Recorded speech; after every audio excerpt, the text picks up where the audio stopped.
The people of Alpha Centauri, also known as Alphratans. Hello again, thank you for being here with me once more. I hope you are all doing very well. I am Mari Swaruu. This video can be taken as science fiction or as the viewer sees best, but I take this information very seriously, whoever has eyes to see. In the first part of this video, I will be sharing with you the official story of the people of Alpha Centauri. It is the history of the Alphratans the Galactic Federation gives everyone in space. It is what you find on the subject when you research Federation archives, and what everyone accepts as the truth, and just about no one doubts it.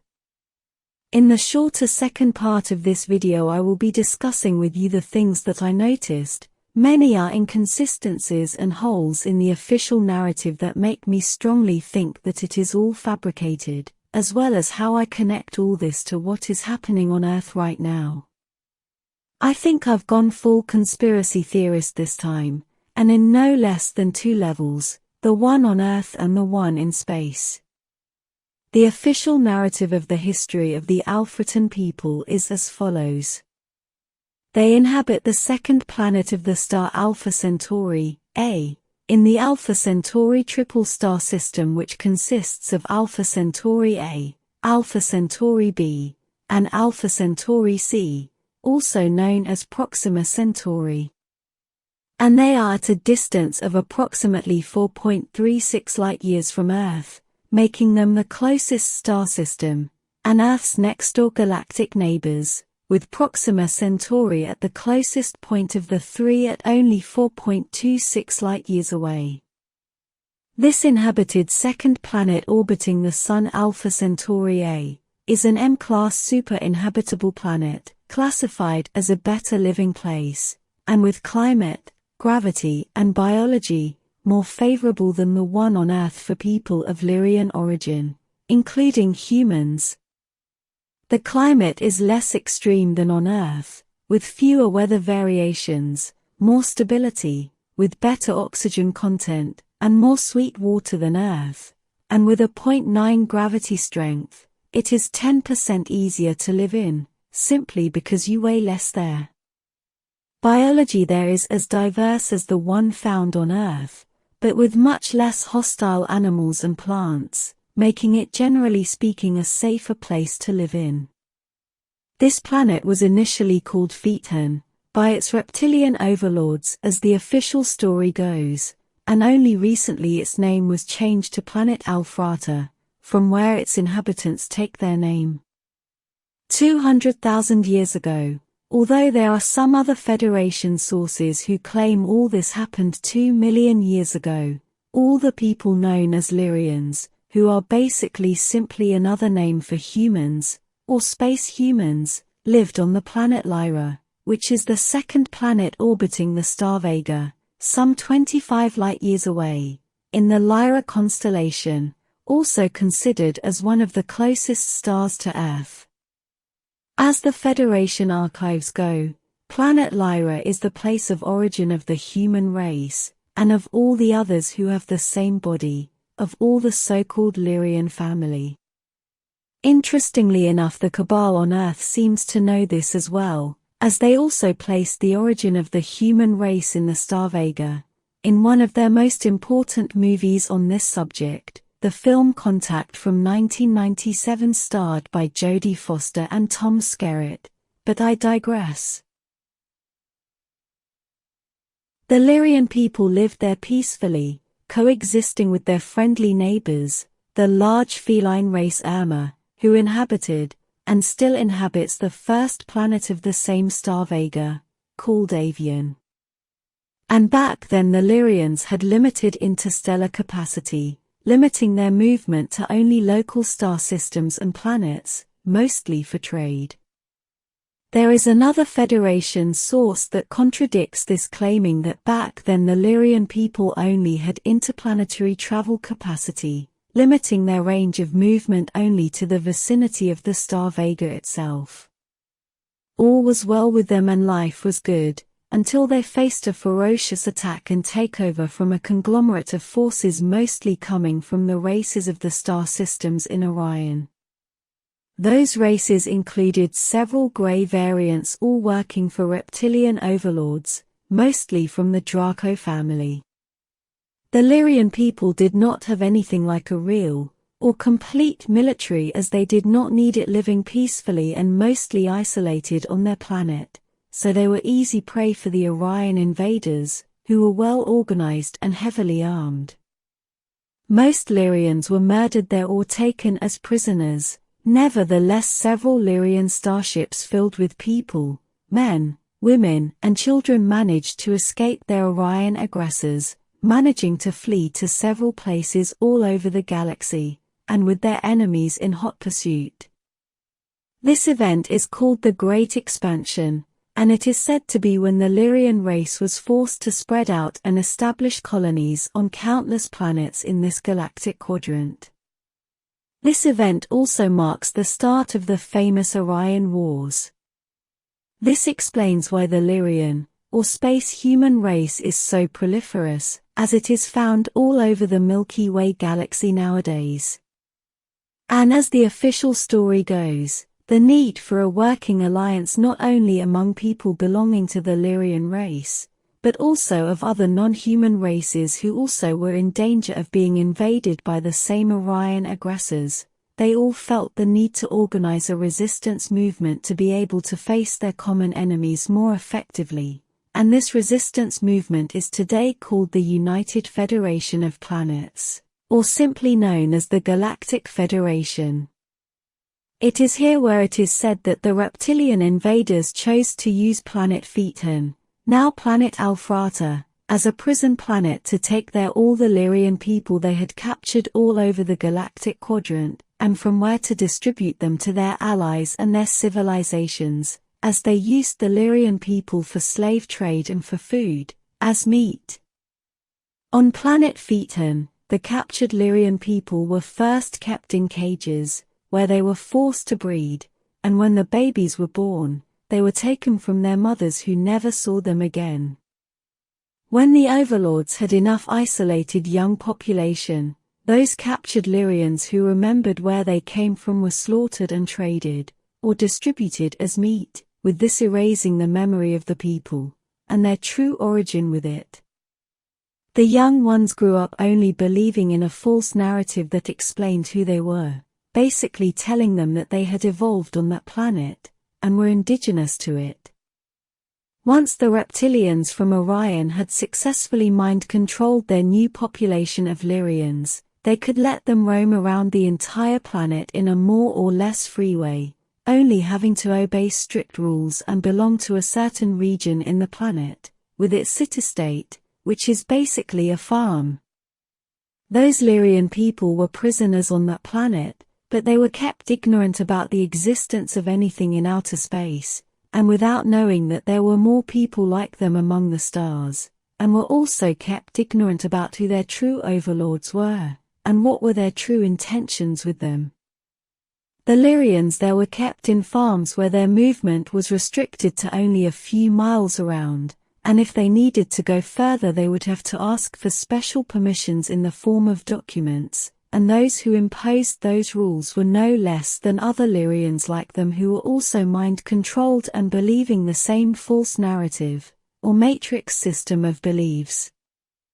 Now and then, when the reptilian overlords felt it was time, they would invent a fight or war between one group of people and another, where they would take the people as prisoners and took them directly to their slave and meat trading network, giving the remaining population more lies and false narratives to justify why their loved ones never came back.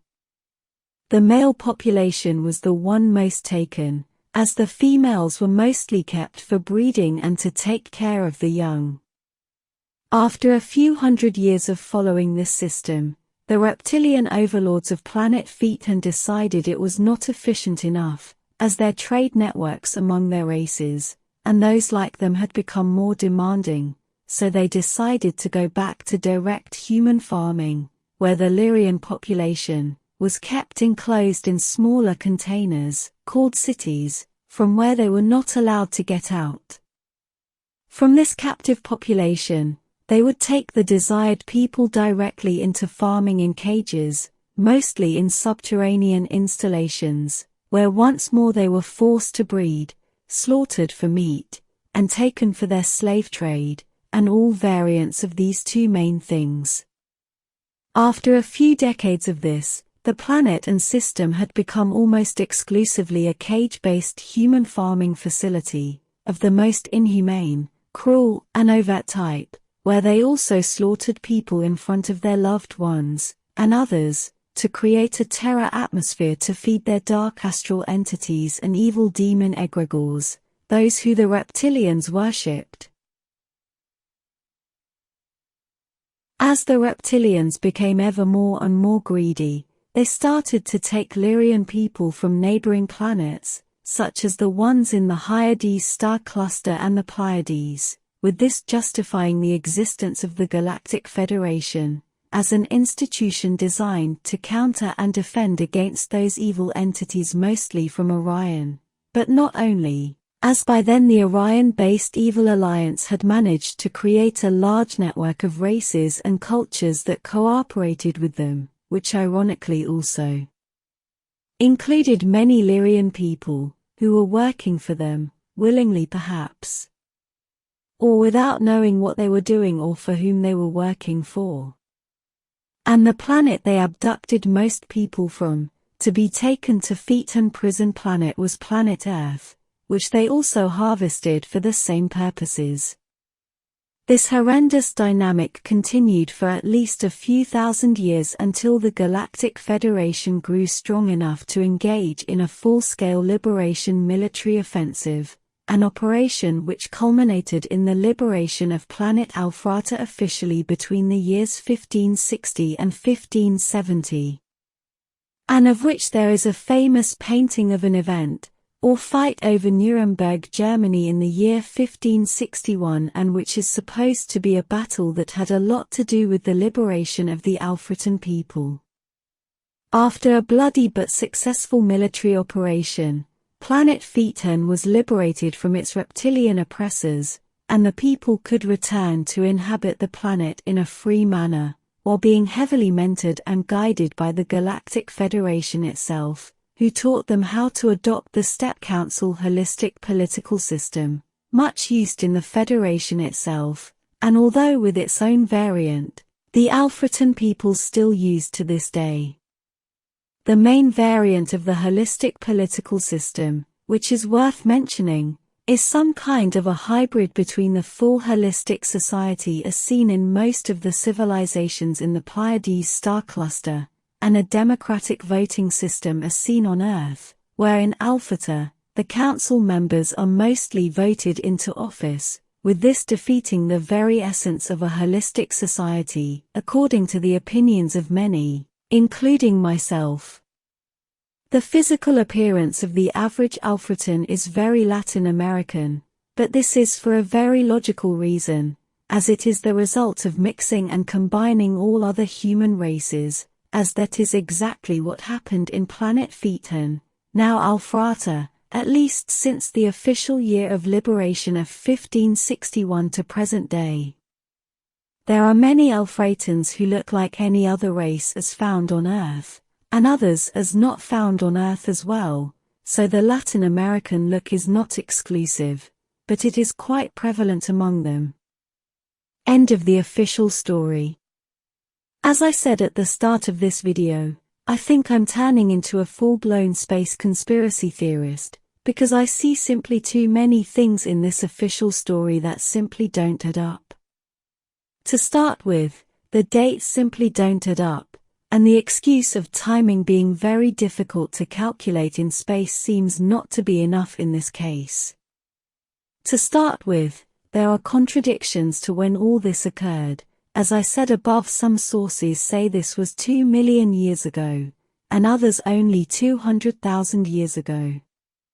The only big fight other races recorded in their history that went on in this stellar vicinity, which includes Earth and the triple Centauri star system, were the Tiamat Wars, calculated to have happened only 12,500 years ago.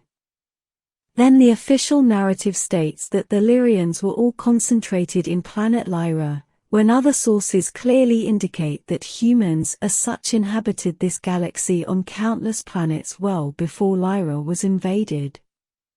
Those other alternative sources of information that heavily contradict the Federation's official narrative come from the Urmah, who are close allies of the Taygetan people.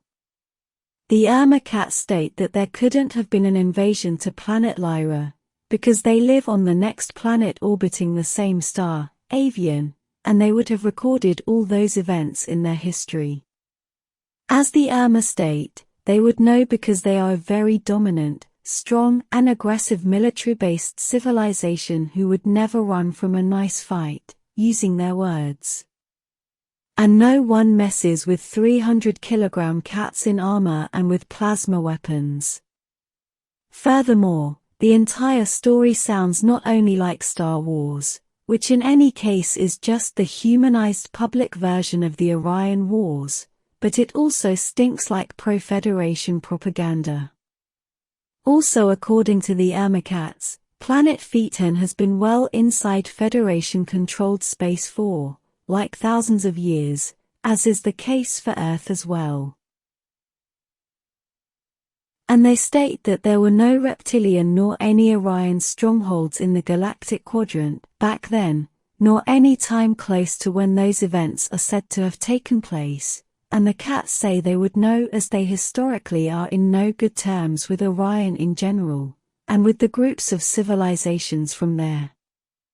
And this area in space is close to their main star Vega, making this area in space one of the most heavily Urmah-patrolled places in this galactic quadrant. The Galactic Federation would have known all that was happening on planet Phaeton, and would had to be acting permissively there as well as it does today with Earth and its problems. The whole story looks like a rip-off of what is happening on Earth, as you surely have noticed, only like adapted to planet Phaeton.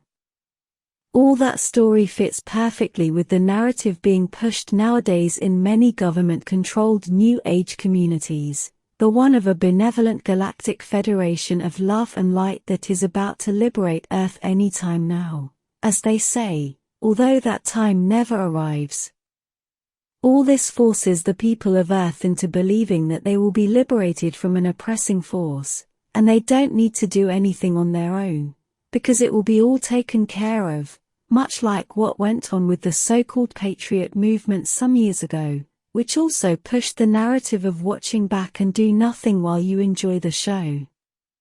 All this is making me see ever more clearly that the Galactic Federation is indeed controlling all the events on Earth, and I'm also seeing that they are using the same tactics they used with the Alfreton people, who today absolutely love the Federation, and obey all their rules as they strongly feel that they owe their freedom and allegiance to them, exactly as the people of Earth would react after a liberation which would come after a false alien invasion, like the one they are planning.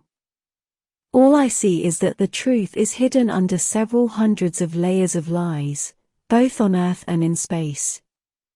And the Urmah, who incidentally have never obeyed the Federation's rules, or only when they want to, as no one can order a cat what to do, have become quite a nuisance for the Federation for many reasons, including that they are now sharing with me and my group their point of view about historic events in space and on Earth, and which do not match the official narratives.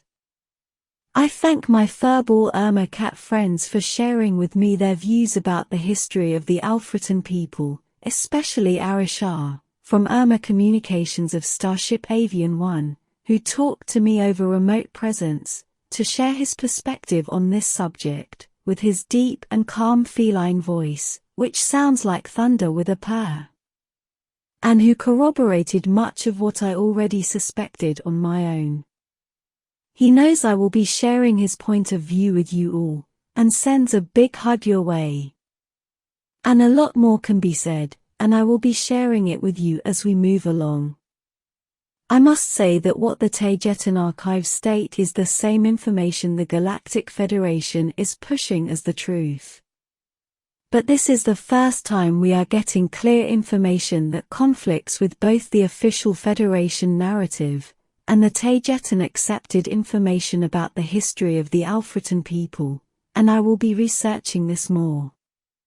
It looks like many more things will come to the surface soon. Thank you for watching my video and for liking and subscribing for more, if you see this content as valuable. And I hope to see you here next time.